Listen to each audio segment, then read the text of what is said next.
ఏదైతే ఈ రోజున మీరు ప్రస్తావన చేశారో అది నిన్న జరిగినటువంటి సంఘటన, అది దురదృష్టకరం.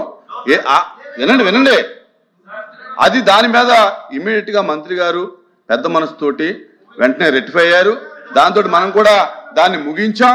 ఇప్పుడు సోషల్ మీడియాలో ఏదైతే వచ్చిందో, వినండి, సోషల్ మీడియాలో ఏదైతే వచ్చిందని మీరు చెప్తా ఉన్నారో దాని మీద మీరు నాకు కంప్లైంట్ తోటి సబ్మిట్ చేయండి. నేను ప్రభుత్వానికి అది పంపిస్తాను. వారి మీద అది ఏదన్నా తప్పుడుగా ఉంటే కనుక ప్రభుత్వం చర్యలు తీసుకుంటుంది. ఖచ్చితంగా అటువంటి సంఘటనలు ఇంకెప్పుడు జరగకోకుండా మనం చర్యలు తీసుకుందాం. నిన్న జరిగింది అయితే మనకి సభలో జరగవలసింది కాదు. అయినప్పటికీ కూడా నేను కానీ మంత్రి గారు కానీ స్పాంటేనియస్గా దాన్ని సర్దుబాటు చేయడం జరిగింది. దీన్ని ఇంకా పెద్దగా కాంట్రవర్సీ చేయకోకుండా దీన్ని ముగించండి. మీరు ఇచ్చినటువంటి ఏదైతే మీరు బాధపడ్డారో లేదా నా పట్ల మీ కన్సర్న్ ఉందో దానికి మీరు రిటర్న్గా నాకు కంప్లైంట్ ఇవ్వండి. నేను ఇమీడియట్గా ప్రభుత్వానికి పంపిస్తాను. తక్షణ చర్యలు వారి మీద యాక్షన్ తీసుకుందాం. ఓకే అధ్యక్ష, నా పేరు చెప్పారు అధ్యక్ష. 1 minute నా పేరు చెప్పారు. ఇది వాస్తవం, నేనే సీక్రెట్ కాదు కదా, శాసన మండలిలో చెప్పాను అధ్యక్ష. నిన్ననే నేను తమరు చెప్పాను, మీరు అయిపోయింది, మళ్ళీ లేవనెత్తారు. ఈరోజు ఏదో సోషల్ మీడియా గురించి మాట్లాడుతున్నారు అధ్యక్ష.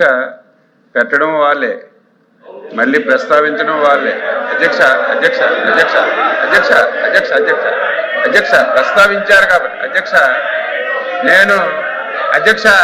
నిన్న నేను ఫ్లోర్ ఆఫ్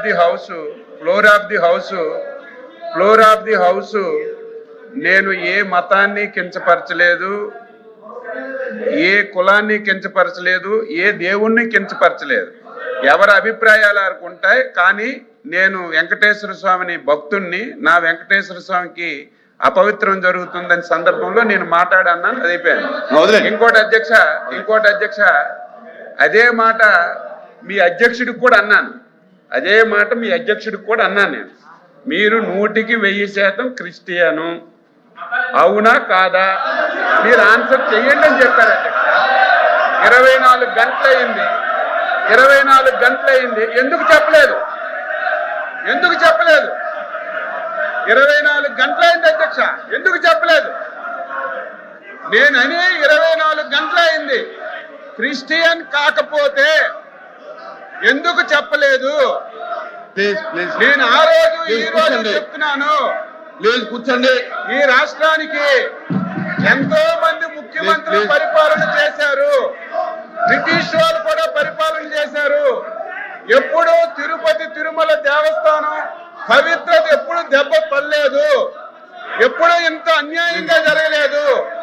కావాలని కుట్రపూరితంగా కావాలని ఆ రోజు ముఖ్యమంత్రి గారు తిరుపతి పవిత్రని దెబ్బతీయాలని ఏకైక లక్ష్యం పెట్టుకొని పని చేశారు. మొత్తం వాస్తవాలన్నీ బయటకు వచ్చాయి. ఈ రోజు ఆ వాస్తవాలన్నీ హిందూ సమాజానికి తెలుస్తాయని కావాలని చెప్పి ఏదో ఒక విషయం అధ్యక్ష, సంబంధం లేని విషయాలు ఏదో ఒకటి తీసుకొచ్చి ఈ విధంగా ఆన్సర్ రాకుండా చేస్తున్నారు. దీన్ని తీవ్రంగా నేను ఖండిస్తున్నాను అధ్యక్ష. Please subscribe to Leo news for more videos.